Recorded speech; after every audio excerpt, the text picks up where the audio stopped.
G'day, I'm Mark from Self Sufficient Me, and today I'm going through the process of moving 3 large colorbond raised garden beds from here to central location in my proper vegetable garden patch area.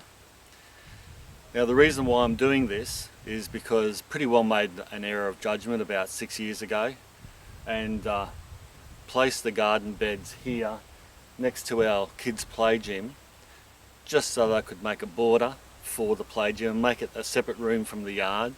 And also it was underneath these gum trees, and the rationale behind it was, being in the subtropics, it was good to grow vegetables in a part shaded position, or especially salad crops, where it wouldn't get the heat of the sun. And that worked fine, except it also worked really well for the possums who live in the gum trees here. And the gum trees just were creating too much shade in the end and dropping too much debris. Alright, the top here you can see raised up. Most of it's drainage gravel. I dug a trench around the side of the frame with a trenching shovel, but you could use any shovel of course. And I dug that right down to the ground, and that obviously left a gap around the inside, and I threw that dirt on top of the topsoil here so that I wouldn't just throw it on the ground. And then once that was done, I was able to move the frame, just shaking it, and it eventually came loose because after 6 or so years being here, obviously it's pretty well in position and stuck into the ground. So I just used a crowbar and a bit of a shaky method, and eventually it came loose, and then it was just a matter of lifting the frame off. Once I got this off, all I did was roll it into position, into its new location.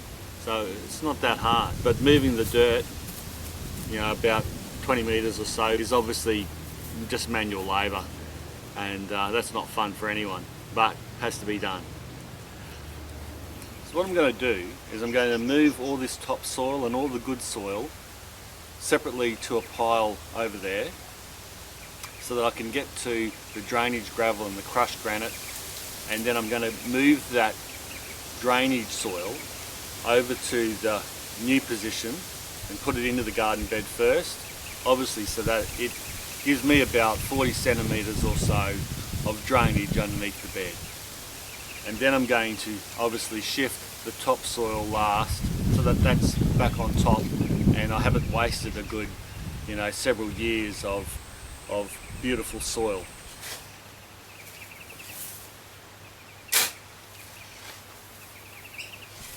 As you can see, I've got rid of the main topsoil and a little bit of nice soil underneath that, and I'm pretty well left with the bottom half of my garden bed, my raised garden bed.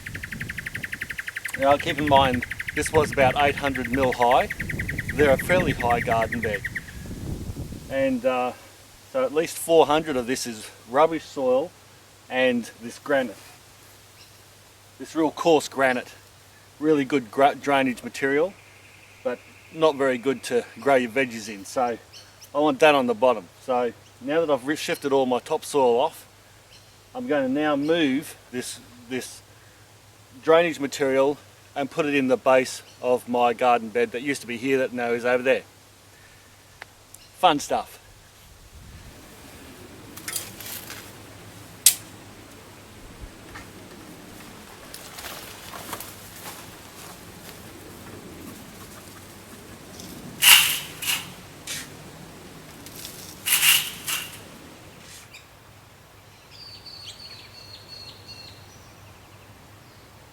So now I'm placing the topsoil onto the raised garden bed, and I just wanted to point out why it's important for, or what was important for me anyway, to ensure that I took the topsoil off first and didn't mix it in with the drainage soil.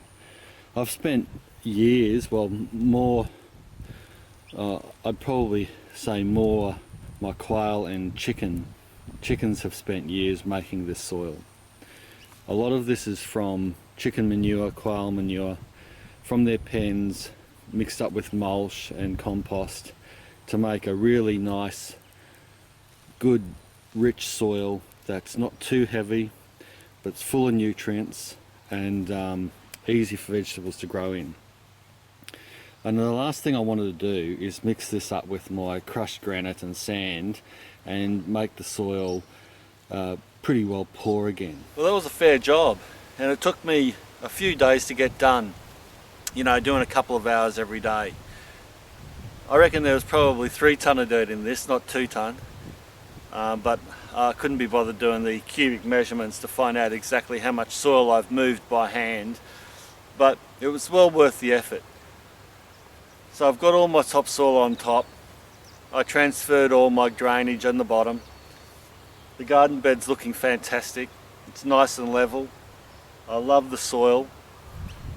So all I've got to do now is go down to my chicken pen, grab some used mulch, transfer that back up here. As for the other 2 garden beds, one I've got asparagus growing in it, and it's still yet to finish its season, and the plants are just getting strong. It's about my 2nd or 3rd year, so I don't want to move them just yet until it dies back. And the other one, and it's also got ginger in it on the other side, so the ginger's coming to the end of its season as well, coming into winter now. So what I want to do is let those plants die back before I move that bed, so that I can move those plants when they're dormant and start again. And I'll move the next 2 beds along here, clean up this area, and it'll be a progression on my central vegetable garden. Keep it all in one spot to grow my veggies, and have all the beds in the same area so it's easier for irrigation and all those type of things. Thanks a lot for watching. Subscribe to the channel or go to my website selfsufficientme.com, or do both, that'd be great. Thanks for watching. Bye for now.